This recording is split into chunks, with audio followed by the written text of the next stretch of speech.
El problema de los tres cuerpos, de Cixin Liu, narrado por Antonio Jesús Vázquez. Capítulo 6. El arquero y el granjero.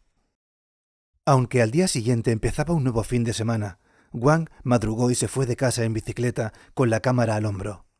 Si bien como fotógrafo aficionado su tema preferido era los paisajes naturales deshabitados, en la madurez no disponía del tiempo necesario para realizar los viajes que eso conllevaba, y ahora casi solo retrataba paisajes urbanos. De manera más o menos consciente, solía escoger rincones de la ciudad con algún vestigio de naturaleza. El lecho seco de un lago en un parque, la tierra recién removida de un solar en construcción, la hierba abriéndose paso entre las grietas del cemento. Con tal de difuminar los tonos chillones de la urbe, solo usaba carretes en blanco y negro. Sin proponérselo, llegó a desarrollar un estilo propio que le dio cierto renombre, y algunas de sus obras habían sido seleccionadas para varias exposiciones. También formaba parte de la Asociación de Fotógrafos. Cada vez que salía a hacer fotos, cogía la bicicleta y deambulaba por la ciudad en busca de inspiración y de composiciones que llamaran su atención. A veces le dedicaba el día entero. Sin embargo, aquella mañana Wang se sentía distinto.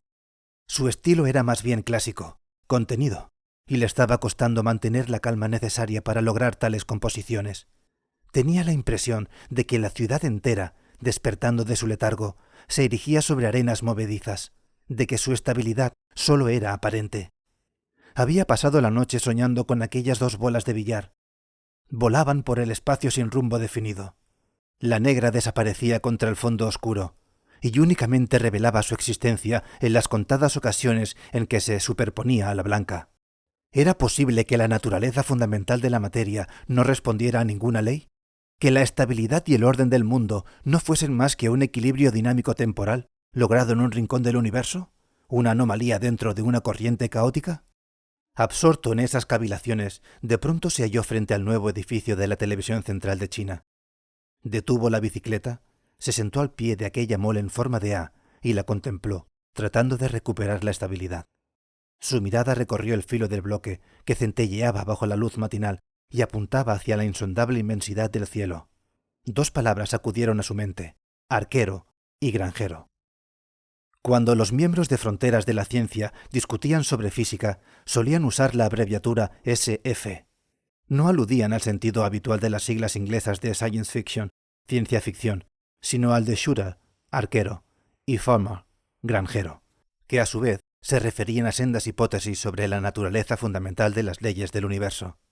En la hipótesis del arquero, éste dispara un blanco repetidamente, de forma que cada agujero creado se aleja 10 centímetros del anterior. Suponiendo que en la superficie del blanco existe vida inteligente y bidimensional, sus científicos, tras observar el universo, descubren una gran ley. En el universo hay un agujero cada 10 centímetros. Confunden el resultado de las acciones del arquero sin otra motivación que el capricho, con una ley inmutable del universo. Por su parte, la hipótesis del granjero es más tétrica. Cada mañana, en una granja de pavos, el granjero les da de comer. Pero entonces, un pavo científico, que lleva un año observando este fenómeno, saca la siguiente conclusión. Cada mañana a las 11 llega comida. La mañana del día de Acción de Gracias, el científico anuncia su descubrimiento a los demás pavos, pero ese día, a las 11, en lugar de comida, aparece el granjero y los mata a todos. Wang sintió como si el suelo se deslizara bajo sus pies. También el edificio en forma de A pareció temblar e inclinarse. Desvió la mirada. Se obligó a terminar el carrete para liberarse de la ansiedad, pero llegó a casa antes del almuerzo. Su esposa se había llevado al niño a pasar el día fuera y tardarían en volver. En circunstancias normales, le hubiera faltado tiempo para ponerse a revelar las fotos, pero no en esa ocasión. Se preparó un plato sencillo y, tras comérselo, se echó la siesta. Al no haber dormido bien la noche anterior, se despertó casi a las 5. Recordó al fin el carrete que tenía sin revelar y se encerró con él en el pequeño armario que había reconvertido en cuarto oscuro.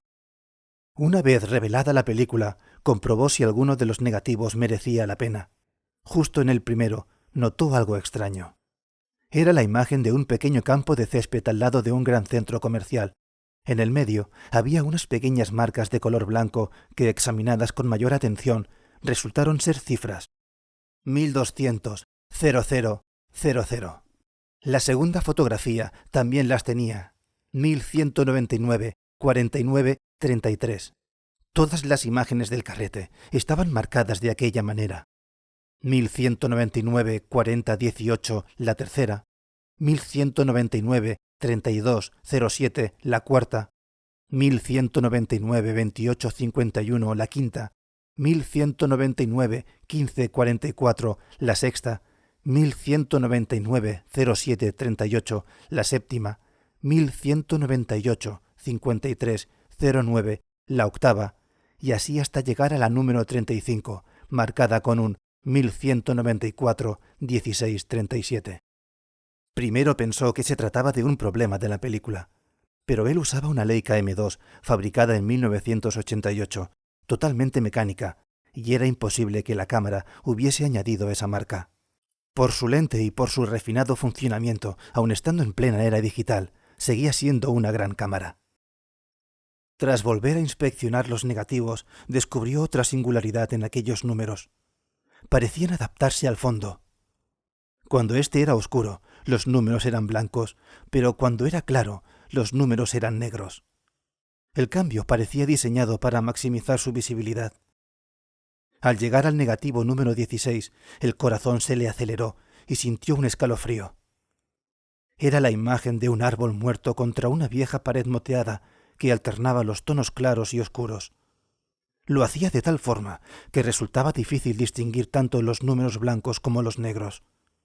En la foto, esta vez las cifras aparecían en vertical y ajustadas a la curvatura del árbol, como si fuera una serpiente blanca descendiendo por un tronco negro. Intentó adivinar si había algún patrón matemático que uniera aquellas cifras.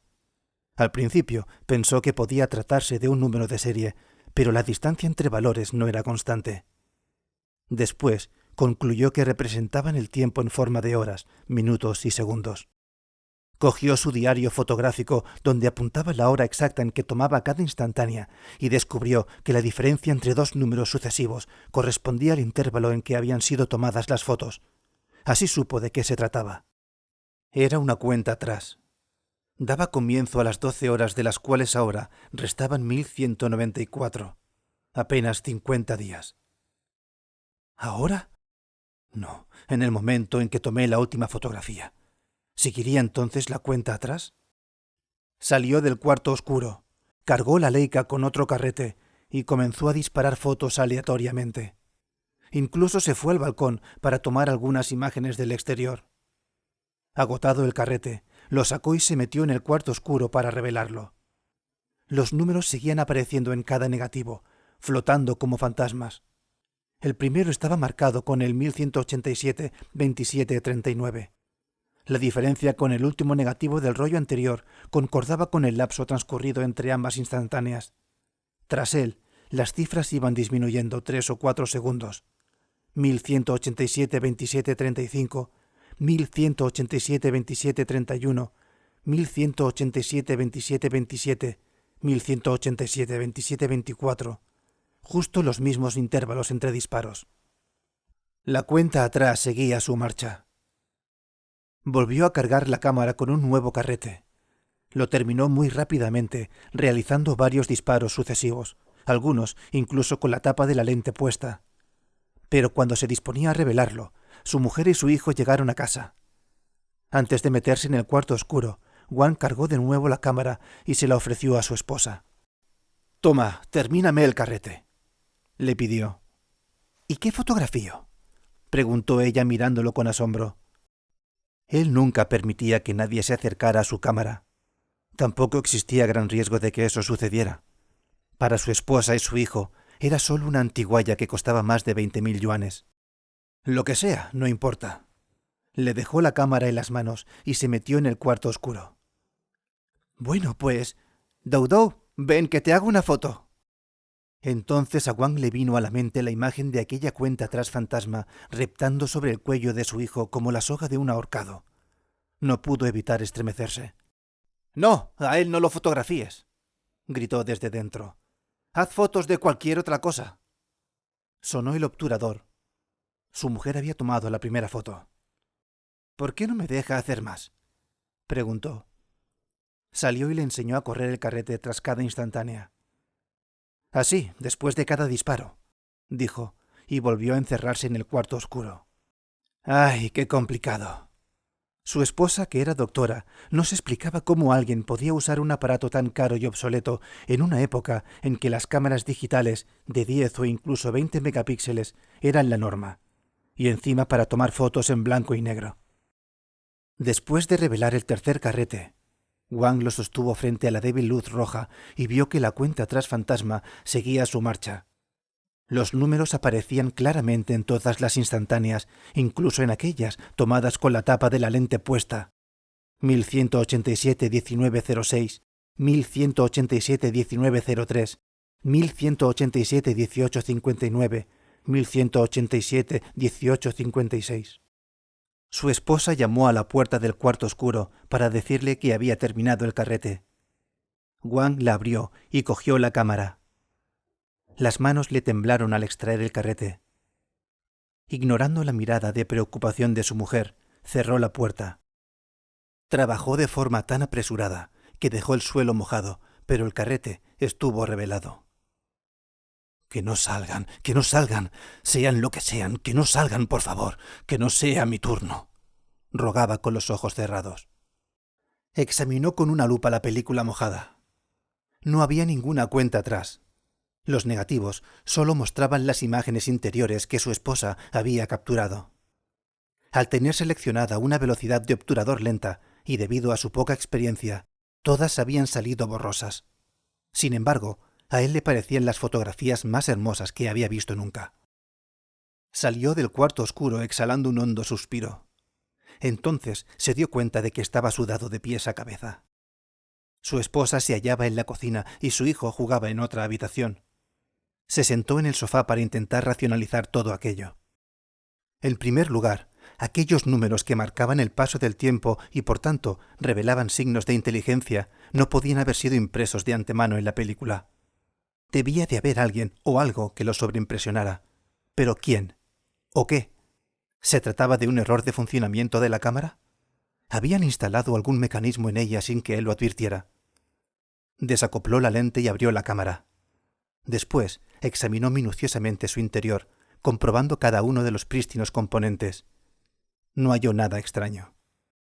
Entonces, considerando que los números aparecían incluso en aquellas instantáneas tomadas con la tapa de la lente puesta, se dijo que la fuente de luz más probable era algún tipo de rayo que había penetrado desde el exterior de la cámara. Pero era técnicamente imposible. ¿Y cuál podía ser la fuente de aquel rayo? ¿Cómo lo apuntaban? Teniendo en cuenta la tecnología disponible, solo podía tratarse de un hecho sobrenatural. A fin de comprobar definitivamente si la cuenta atrás había desaparecido, cargó la Leica con otro carrete y volvió a realizar disparos aleatorios, esta vez algo más espaciados, pues estaba absorto en sus cavilaciones. Tras revelar el carrete, su efímera calma cedió ante el abismo de la locura. La cuenta atrás fantasma volvía a aparecer. De hecho, a juzgar por los números, ésta nunca se había detenido. Sencillamente no aparecía en el carrete que había usado su esposa. 1186-3413, 1186-3402, 1186-3346, 1186-3335. Wang salió corriendo del cuarto oscuro, luego también del apartamento, y empezó a aporrear la puerta de su vecino, un profesor jubilado. «Zhang, tiene usted una cámara. Digital, no de las de película». ¿Y qué hace un fotógrafo profesional como tú sin cámara? ¿Se te ha estropeado aquella tan cara? Solo tengo una, digital. ¿Te encuentras bien? Tienes mala cara. «Déjemela, por favor». El anciano se fue a su habitación y volvió con una Kodak digital común y corriente. «Aquí tienes. Puedes borrar las fotos que hay dentro». «Gracias». Wang le arrebató la cámara de las manos y volvió corriendo a su casa. En realidad, él tenía otras 3 cámaras de carrete, además de una digital, pero pensó que era mejor pedir una prestada. Sin embargo, tras mirar su Leica, que estaba sobre el sofá junto a varios carretes en blanco y negro, decidió cargarla de nuevo. Le dio la cámara del vecino a su esposa, que estaba poniendo la mesa. «Toma, haz más fotos como antes». ¿Pero a qué viene todo esto? ¿Te has visto la cara? ¿Qué te pasa?, le preguntó ella alarmada. Tú por eso no te preocupes. ¡Hazlas! La mujer dejó los platos y se acercó a él para mirarlo de frente. En sus ojos había miedo. Él le rehuyó la mirada y le dio la coda al hijo de 6 años que en ese momento se acercaba a la mesa. Doudou, ayuda a papá a tomar unas fotos. Pulsa aquí. Así. Acabas de hacer una. Ahora vuelve a pulsar. Muy bien, ya tienes otra. Sigue sacando fotos. Puedes fotografiar lo que quieras. El niño aprendió enseguida. Parecía muy interesado y hacía cantidad de fotos. Wang fue a buscar la Leica del sofá y también se puso a disparar. Como un par de lunáticos, padre e hijo corrían por la habitación haciendo clic alrededor de la mujer, que en medio de los flashes se sintió desbordada y empezó a llorar. Wang Miao, dijo entre sollozos. Ya sé que últimamente tienes que soportar mucho estrés, pero solo espero que no te hayas. Wang terminó el carrete de la Leica y tomó la cámara digital de manos de su hijo. Se detuvo unos instantes a pensar y, para evitar tener que hablar con su esposa, decidió meterse en el dormitorio. Allí hizo unas cuantas instantáneas más con la digital. Usó el visor óptico en lugar de la pantalla LCD por miedo a ver los resultados, aunque era consciente de que tarde o temprano debería enfrentarse a ellos. A continuación, extrajo el carrete de la Leica y volvió a encerrarse en el cuarto oscuro. Cuando lo hubo revelado, se puso a examinar las imágenes. Temblaba tanto que tenía que sujetar la lupa con ambas manos. En los negativos, la cuenta atrás continuaba. Entonces salió disparado del cuarto oscuro y comenzó a revisar las fotos de la cámara digital. A través de la pantalla, comprobó que en las imágenes de su hijo no había ningún número. Sin embargo, en las suyas volvía a aparecer la cuenta atrás. La secuencia concordaba con la de las otras fotos. Había querido usar cámaras distintas para descartar la posibilidad de un mal funcionamiento de la Leica o un defecto de fábrica de los carretes, pero al hacerlo, había descubierto algo todavía más insólito. La cuenta atrás fantasma solo aparecía en las fotos que él hacía. Desesperado, agarró el montón de carretes revelados. Colgaban de su puño como un manojo de serpientes, como un embrollo de cuerdas imposible de desenredar. Sabía que no podía desvelar aquel misterio él solo, pero ¿a quién iba a recurrir? Debía descartar tanto a sus compañeros de universidad como a sus colegas del centro de investigación, pues, al igual que él, eran personas formadas científicamente y su intuición le decía que aquel asunto trascendía lo puramente técnico. Pensó en Ding Yi, pero el pobre diablo se hallaba en plena crisis espiritual. Al final, le vino a la mente fronteras de la ciencia. Si algo caracterizaba a aquel grupo de pensadores, era su mentalidad abierta. Marcó el número de Shen Yufei. «Doctora Shen, tengo un problema y necesito ir a verla», imploró precipitadamente. «Está bien», contestó ella, y colgó sin añadir nada. Wang se sorprendió. Shen Yufei era una mujer tan parca en palabras que algunos miembros de la asociación decían con sorna que parecía Hemingway hecho mujer. Y ahora él no sabía si debía sentirse reconfortado o todavía más ansioso ante el hecho de que ella hubiese accedido sin preguntarle siquiera cuál era el problema. Metió los negativos en una bolsa y, tomando la cámara digital, se marchó de casa ante la mirada atónita de su esposa. El temor a estar solo le disuadió de coger el coche aun cuando las luces de la ciudad lo alumbraban todo, y en su lugar tomó un taxi. Shen Yufei vivía en una urbanización de lujo cercana a una de las líneas de metro más nuevas de la ciudad. Era una zona algo menos iluminada, donde las casas rodeaban un lago artificial con peces. De noche parecía un pueblo. Era evidente que la doctora Shen gozaba de una posición acomodada, aunque Wang no se explicaba los motivos. Ni el sueldo de su antiguo trabajo como investigadora, ni el de su actual puesto en una empresa privada daban para tanto. Con todo, el interior de su casa no era nada ostentoso. Wang sabía que en su pequeña biblioteca solían citarse los miembros de Fronteras de la Ciencia. En el salón vio a Wei Chen, el marido. Rondaba los 40 años y era un intelectual. De él apenas sabía el nombre. Shen Yufei había sido escueta a la hora de hacer las presentaciones. No debía de trabajar, pues siempre lo encontraban en casa. A pesar de su desinterés por las tertulias de fronteras de la ciencia, no se lo veía incómodo con las constantes entradas y salidas de los académicos. Lejos de pasar el día ocioso, andaba enfrascado en sus propias investigaciones. Siempre recibía las visitas absorto en sus pensamientos, saludando sin gran entusiasmo para acto seguido retirarse a su cuarto en el piso de arriba. Allí pasaba la mayor parte del tiempo. Una vez, Wang tuvo ocasión de observar a través de la puerta entreabierta y quedó estupefacto al ver un enorme servidor Hewlett-Packard. Lo reconoció de inmediato porque era el mismo que tenían en el centro de investigación, un modelo RX 8620 gris oscuro que había salido al mercado hacía apenas 4 años. Resultaba muy extraño que dispusiera para uso doméstico de una máquina que costaba más de 1.000.000 de yuanes. ¿Qué debía de hacer con ella? Yufei está ocupada con un asunto. Espérela un poco, le dijo Wei Chen, volviéndose para subir las escaleras. Wang quiso hacerle caso, pero al sentir que no podía estarse quieto, decidió seguirle.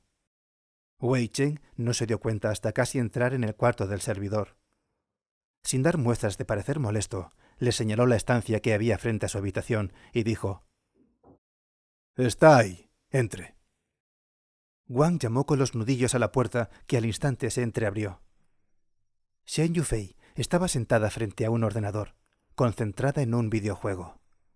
Lo que más le sorprendió fue verla enfundada en un traje de realidad virtual, lo último en tecnología. Iba equipado con un casco panorámico y era capaz de transmitir sensaciones táctiles. El usuario lograba así experimentar en su propio cuerpo los movimientos e impactos del juego. Podía incluso generar frío y calor extremos para, por ejemplo, simular qué se sentía en medio de una tormenta de nieve. Se acercó a ella. La imagen del juego se mostraba en el visor interior del casco, así que no logró ver nada en el monitor. De pronto recordó el comentario de Xiqiang sobre la necesidad de memorizar correos y direcciones web. Miró la barra del navegador y le llamó la atención lo sencilla que era la dirección del juego: www.trescuerpos.net. Shen Yufei se quitó el casco y el traje. Luego se puso las gafas, que parecían enormes en comparación con su fino rostro. Seria e inexpresiva como de costumbre, se limitó a saludarlo con un gesto de la cabeza sin decir nada. Wang sacó de la bolsa los negativos y empezó a contarle su extraña experiencia. Ella lo escuchaba con atención. Cogió los rollos un instante, pero no se detuvo a examinarlos. Aquello lo inquietó, pues confirmaba su sospecha de que la doctora no desconocía lo que le ocurría. Cuando dejó de hablar, ella le hizo una señal para que prosiguiera. La doctora solo habló cuando Wang terminó su relato. ¿Cómo va su investigación sobre nanomateriales? Aquella pregunta terminó de desconcertarlo. ¿Qué tiene eso que ver con lo que le estoy contando?, dijo Wang, señalando los rollos de película. Shen Yufei permaneció en silencio. Se limitó a mirarlo fijamente mientras esperaba la respuesta a su pregunta. Ese era su estilo. Nunca malgastaba saliva. «Detenga la investigación», dijo por fin. «¿Cómo?», preguntó Wang boquiabierto. «¿Qué insinúa?». Shen Yufei siguió mirándolo sin dignarse a repetir la frase. «¿Que la detenga? Es un proyecto clave para el país». Ella se mantuvo impertérrita.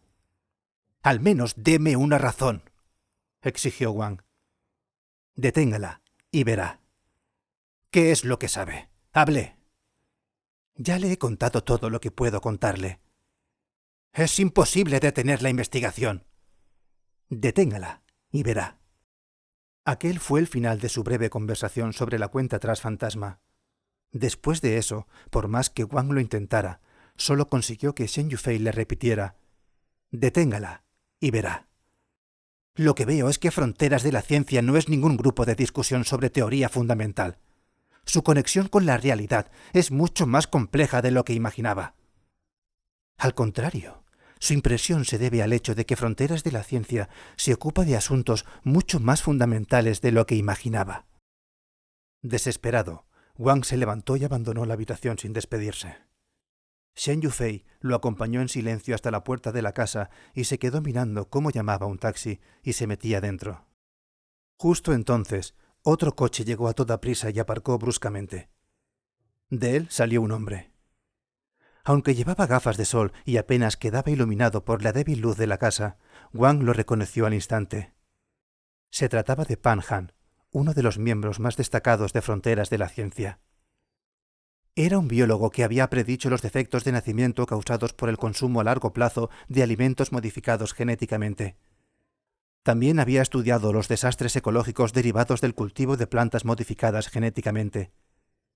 A diferencia de los típicos académicos catastrofistas que pronosticaban grandes desastres sin dar más detalles, Pan siempre aportaba datos muy concretos. Todas sus predicciones terminaban cumpliéndose con tal precisión que se rumoreaba que él mismo venía del futuro. El otro motivo de su fama residía en el hecho de haber creado China Rural, la primera comunidad experimental del país. Siguiendo la filosofía contraria al retorno a la naturaleza que ansiaban los utopistas occidentales, no la estableció en ningún paraje bucólico y remoto, sino justo en medio de una de las ciudades más pobladas. La comunidad carecía de propiedades. Todo lo necesario para la vida cotidiana, incluyendo la comida, lo obtenían de los residuos urbanos. Al principio, muchos dudaron de su viabilidad, pero en lugar de fracasar, China Rural logró alcanzar un increíble éxito. Tenía más de 3.000 miembros permanentes y eran muchos más los que se unían por periodos cortos a fin de experimentar su estilo de vida. Debido a ello, Pan se convirtió en una persona muy influyente. Según él, el progreso tecnológico era una enfermedad de la sociedad. Comparaba el vertiginoso desarrollo de la tecnología con el crecimiento de las células cancerígenas y sostenía que tendría el mismo resultado: el agotamiento de toda fuente de abastecimiento, la destrucción de los órganos y la consecuente muerte del cuerpo en que se hospedaba. Proponía la abolición de aquellas tecnologías que él llamaba drásticas, como los combustibles fósiles o la energía nuclear, para potenciar tecnologías más suaves como la energía solar o la energía hidroeléctrica a pequeña escala. Abogaba por una desurbanización gradual de las metrópolis y una redistribución equitativa de la población en ciudades y pueblos autosuficientes. Gracias a esas tecnologías suaves, construiría una nueva sociedad agrícola. ¿Está aquí? Preguntó con brusquedad, señalando el piso de arriba. Shen Yufei obvió la pregunta. Tampoco se apartó para dejarlo entrar. Vengo a advertirle a él y a ti también, exclamó, quitándose las gafas de sol. No os conviene provocarnos. Puede marcharse, no pasa nada, dijo la doctora, dirigiéndose al conductor. El taxi arrancó y Wang no pudo escuchar nada más, pero al volverse vio que Shen Yufei seguía sin dejar entrar a Pan Han. Llegó a casa de madrugada. Al salir del taxi, se acercó un Volkswagen Santana negro, que frenó justo a su lado. Conforme bajaba la ventanilla, emergió una gran nube de humo. Era Dashi. Su cuerpo ocupaba todo el asiento del conductor. Profesor Wang, ¿qué es de su vida? ¿Cómo le ha ido en estos 2 últimos días? ¿Se dedica a seguirme? Es usted un incordio. No me diga esas cosas, hombre. Podía haber continuado mi camino tan tranquilo, pero no. He querido hacer lo correcto y pararme a saludarlo. ¿Así me lo agradece?, replicó el policía con su perenne sonrisa. Bueno, ¿qué? ¿Ha conseguido alguna información útil? Ya le dije que no quiero tener nada que ver con usted. Y a partir de ahora, por favor, deje de seguirme. Pues bueno, replicó al acto Dashi, encendiendo el motor. Tampoco andaba tan necesitado de hacer horas extras. Hubiera preferido no perderme el fútbol. Mientras observaba cómo el coche desaparecía a toda velocidad, Wang constató una paradoja. Todo el desasosiego que había sentido con Shen Yufei al lado de Dashi se había convertido en firmeza. Ante un problema como el suyo, una persona culta y de profundos conocimientos podía mostrarse aparentemente fría, pero en lo más íntimo resultaba aterrador enfrentarse a lo desconocido. En cambio, era probable que, en la misma situación, alguien como Dashi no sintiera miedo. ¡Qué formidable fortaleza! Y no se trataba de la clásica temeridad del necio. Desde el punto de vista evolutivo, la ignorancia de la humanidad suponía una ventaja o un obstáculo. Las habilidades innatas de muchos seres superaban la obra del mejor humano. La araña y su tela, la abeja y su colmena. ¿Por qué la naturaleza no dotó al hombre de la misma forma? O mejor aún, ¿por qué no le permitió ser innatamente consciente del origen del universo? Quizá por algún motivo. Pero una vez desvelados los misterios más profundos del universo, ¿sería la humanidad capaz de seguir existiendo? A Wang no se le ocurría mayor frivolidad que atreverse a responder que sí, pues nadie sabía qué encerraban tales enigmas. Los dashi del mundo, personas corrientes enfrascadas en sus rutinas, aguantaban mejor el miedo a lo desconocido que los Wang Miao, Yang Dong y Ding Yi. Sencillamente estaban más preparados para enfrentarse a él y sobrevivirlo, tal vez porque poseían una fortaleza que el conocimiento era incapaz de proporcionar. Entró en casa. Su esposa ya se había acostado. La oía dando vueltas en la cama, murmurando entre sueños. Sin duda, su extraño comportamiento le estaba provocando pesadillas. Se tomó 2 somníferos y se acostó junto a ella. Tras una larga espera, consiguió dormirse. Tuvo varios sueños caóticos e inconexos, pero con una constante: la cuenta atrás fantasma.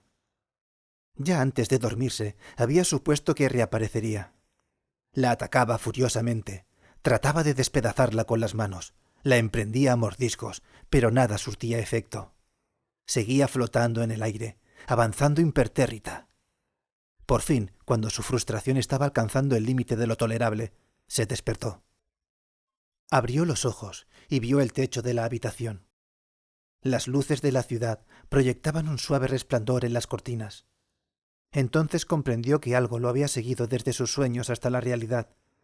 La cuenta atrás continuaba flotando frente a sus ojos. Los números eran finos, pero brillaban con un blanco fulgurante.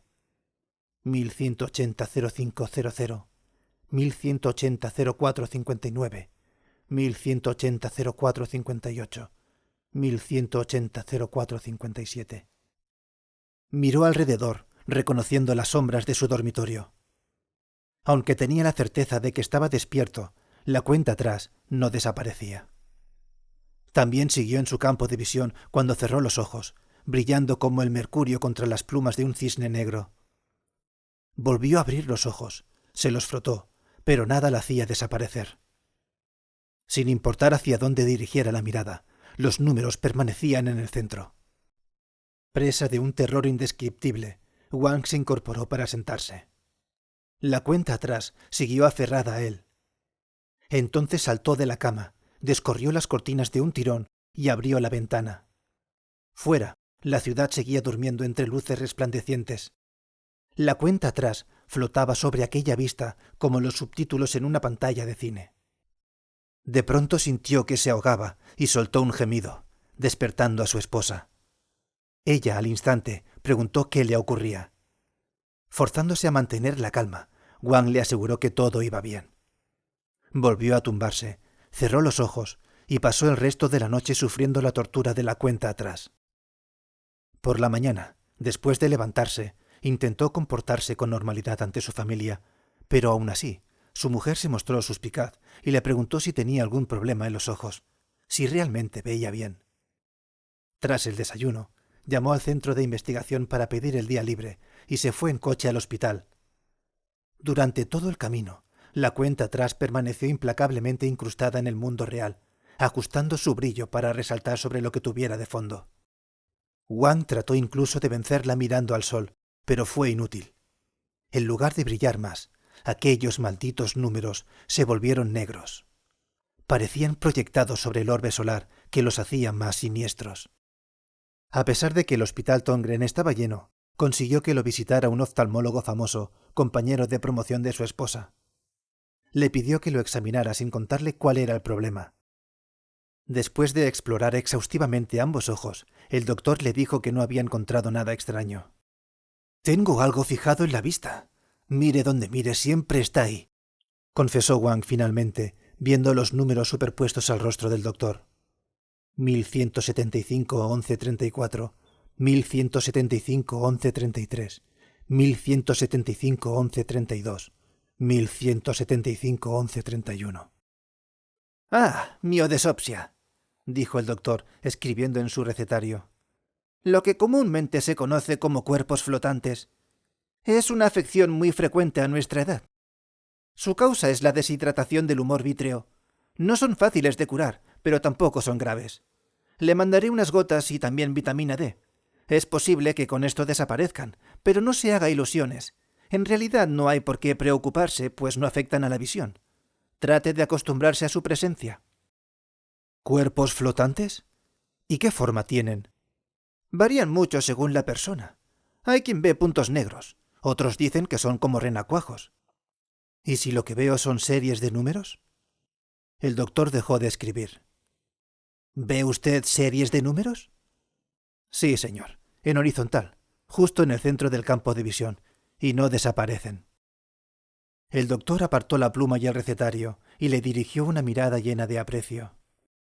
Nada más verlo entrar por la puerta lo he notado cansado. En la última reunión de exalumnos, Li Yao me dijo que tiene usted un trabajo muy estresante. A nuestra edad debemos ser más prudentes y cuidarnos más. Ya no somos tan fuertes como antes. ¿Me está diciendo que la causa de mi problema es psicológica? El doctor asintió. A cualquier otro paciente le sugeriría ir a ver a un psiquiatra, pero tampoco hay para tanto. Es simple agotamiento. Descanse. Váyase unos días de vacaciones con Li Yao y... ¿Cómo se llamaba su hijo? Dou Dou, ¿verdad? Quédese tranquilo. Pronto volverá a la normalidad. 1175-1002, 1175-1001, 1175-1000, 1175-0959. Lo que veo es una cuenta atrás, avanzando con precisión, segundo a segundo. ¿Cree que todo está en mi cabeza? El médico le dedicó una sonrisa piadosa. No sabe usted hasta qué punto puede la mente afectar la visión. El mes pasado tratamos a una chica muy joven, tendría unos 15 años. Estaba en clase y de repente dejó de ver. Se quedó completamente ciega en cuestión de segundos. Ninguna de las pruebas que le hicimos halló problema alguno, de modo que al final la derivamos al departamento de psiquiatría. En cosa de un mes, también de repente, volvió a ver. Wang comprendió que estaba perdiendo el tiempo. Está bien, dijo levantándose. Solo tengo otra pregunta. ¿Sabe de algún fenómeno físico que, desde la distancia, pueda provocar que la gente vea visiones? Después de pensar un buen rato, el médico contestó. Sí, hace un tiempo formé parte del equipo médico de la nave espacial Shenzhou 19. Algunos de nuestros astronautas afirmaban ver flashes que no existían mientras trabajaban en el exterior de la nave. También les ocurría a los astronautas de la Estación Espacial Internacional. El fenómeno era causado por partículas de energía liberadas durante periodos de intensa actividad solar que se incrustaban en la retina. Pero usted me habla de números, una cuenta atrás nada menos. La actividad solar es incapaz de causar eso. Wang salió del hospital más desorientado de lo que había entrado. La cuenta atrás no se movía de sus ojos. Era como si persiguiera a un fantasma que a su vez se le había enroscado. Se compró unas gafas de sol para disimular el incesante ir y venir de sus ojos. Sin embargo, antes de entrar en el laboratorio principal del Centro de Nanotecnología, decidió quitárselas. Así se aseguraba de que sus colegas advirtieran su estado, lo cual le hizo objeto de varias miradas de preocupación, pero le ahorró un buen número de conversaciones triviales. Vio que la cámara de reacción, que se hallaba en el centro del laboratorio, continuaba en funcionamiento. El compartimento principal de aquel enorme aparato era una gran esfera a la que se conectaban varios tubos. Habían conseguido fabricar pequeñas cantidades de una nueva clase de nanomaterial extremadamente resistente al que habían bautizado con el nombre provisional de daga voladora. El problema era que, hasta el momento, las muestras se habían obtenido con técnicas de construcción molecular, es decir, apilando molécula sobre molécula, como si se tratara de una pared de ladrillo a nanoescala.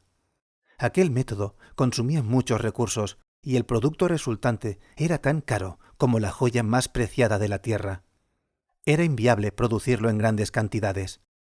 El laboratorio intentaba desarrollar una reacción catalítica, capaz de sustituir la construcción molecular que hiciese que las moléculas se colocaran por sí mismas. La cámara de reacción principal podía probar con rapidez un gran número de reacciones en distintas combinaciones moleculares. Las combinaciones eran tantas que los habituales métodos de comprobación manual habrían tardado más de 100 años. Además, el aparato aumentaba las reacciones reales mediante simulaciones matemáticas. Cuando la reacción alcanzaba una fase determinada, el ordenador construía un modelo matemático basado en el producto intermedio y concluía la reacción por medio de una simulación. Aquello mejoraba muy notablemente la eficiencia de los experimentos. En cuanto el director del laboratorio vio a Wang, se acercó corriendo y empezó a contarle los últimos fallos detectados en la cámara de reacción principal. Aquello ya se había convertido en la rutina de cada mañana. La cámara llevaba más de un año funcionando ininterrumpidamente y muchos de los sensores habían perdido precisión, lo cual causaba errores de medición y requería la desconexión del aparato a fin de proceder a su mantenimiento. Sin embargo, como figura más destacada del proyecto, Wang había insistido en que no la detuvieran hasta que terminara de analizar el tercer grupo de combinaciones moleculares. Los técnicos no habían tenido más remedio que improvisar parches que compensaran los errores, pero ahora esos parches requerían sus propios parches y la situación era agotadora para todo el personal. El director evitaba mencionarle explícitamente el apagado de la máquina y la consecuente suspensión del experimento, porque sabía que lo enfurecía. Se limitaba a exponerle las dificultades a las que se enfrentaban, pero sus deseos eran evidentes. Wang observó cómo los ingenieros iban y venían alrededor de la cámara de reacción principal. Parecían doctores tratando de alargar la vida de un paciente en estado crítico. Sobre la escena seguía la cuenta atrás. 1174-21-11, 1174-21-10, 1174-21-09, 1174-21-08. Deténgala y verá. Las palabras de Shen Yufei resonaron en su mente. ¿Cuánto tiempo se tardaría en renovar todos los sensores? 4 o 5 días, contestó el director del laboratorio. Creyendo atisbar un rayo de esperanza, añadió: 3 si nos damos prisa. Se lo garantizo, profesor Wang. No estoy dando mi brazo a torcer. El mantenimiento es realmente necesario. Solo es un paréntesis en la investigación. No tiene que ver con nada, pensó Wang. Miró al director del laboratorio, tratando de centrarse en su rostro y no en la cuenta atrás. «Detenga el experimento y proceda al mantenimiento de la máquina», dijo. «Termine en el plazo que acaba de decirme». «Sí, profesor», exclamó el director visiblemente excitado. «Enseguida le actualizaré el calendario. Podemos parar la reacción esta misma tarde». «Hágalo ahora mismo». El director del laboratorio lo miró un instante con incredulidad. Inmediatamente después, como temiendo perder aquella oportunidad, recuperó el entusiasmo. Descolgó el teléfono y dio la orden de detener la cámara de reacción principal. Todos los técnicos e investigadores sonrieron exhaustos antes de iniciar el procedimiento. Los monitores se fueron fundiendo uno a uno hasta que la pantalla principal reflejó que se había completado el proceso. En el campo de visión de Wang, la cuenta atrás se interrumpió casi simultáneamente. Tras permanecer unos segundos en el 1174-10-07, desapareció en la nada. Wang exhaló un profundo suspiro de alivio, como si acabara de emerger del fondo del mar. Luego se sentó, rendido, antes de comprobar que seguían mirándolo. «La división de equipamiento se encargará de todo. Ustedes, los del grupo de investigación, pueden tomarse unos días de descanso», le dijo al director del laboratorio. «Gracias por el esfuerzo de estas últimas semanas». «Lo mismo vale para usted, profesor Wang. El ingeniero jefe Zhang puede supervisarlo todo. Aproveche para descansar un poco». «Eso haré». Al quedarse solo, descolgó el teléfono y marcó el número de Shen Yufei, quien contestó al primer tono. «¿Quién está detrás de todo esto?», preguntó Wang. Por mucho que intentara parecer calmado, no lo conseguía. Silencio. «¿Qué ocurre al final de la cuenta atrás?». Silencio. ¿Me está escuchando? Sí. ¿Por qué los nanomateriales? Esto no es un acelerador de partículas. Aquí hacemos investigación aplicada. ¿Realmente merece su atención? Yo no tomo esa decisión. ¡Basta ya! ¿De verdad cree que conseguirán engañarme con un truco barato? ¿Que así podrán detener el proceso de la tecnología? Tal vez no sepa cómo consiguen hacerme todo esto, pero tarde o temprano averiguaré qué esconden tras su cortina de ilusionismo. ¿A qué escala necesita ver la cuenta atrás para creérsela? Déjese de juegos. ¿Qué cambiaría si consiguen mostrarla a una escala mayor? Seguirá siendo una mera ilusión. También la OTAN usó hologramas en la última guerra. Con un láser lo bastante potente podrían proyectar una imagen en la mismísima Luna. El arquero y el granjero actúan a una escala muy superior a la alcanzable por el ser humano. ¿Acaso pueden proyectar la cuenta atrás en la superficie del Sol? Pero Wang cayó en el acto, alarmado ante lo que él mismo acababa de decir. Aquellas dos hipótesis eran las más inquietantes de barajar. Tratando de recuperar la iniciativa, continuó. En realidad ignoro de lo que son capaces. Es posible que su ilusión pueda llegar a mostrarse a escala solar, pero no dejará de ser un truco. Una demostración de fuerza realmente convincente debe ser muchísimo más grande. Me preocupa que no sea capaz de resistirlo, dijo Shen Yufei. Al fin y al cabo, somos amigos. Intento ayudarlo. No quiero que termine como Yang Dong. Wang sintió un escalofrío al escuchar aquel nombre, pero la rabia no tardó en regresar. ¿Acepta el reto?, preguntó. Naturalmente, respondió Shen Yufei. ¿Y qué va a hacer? La voz se le quebró. ¿Dispone de un ordenador con conexión a Internet? Bien.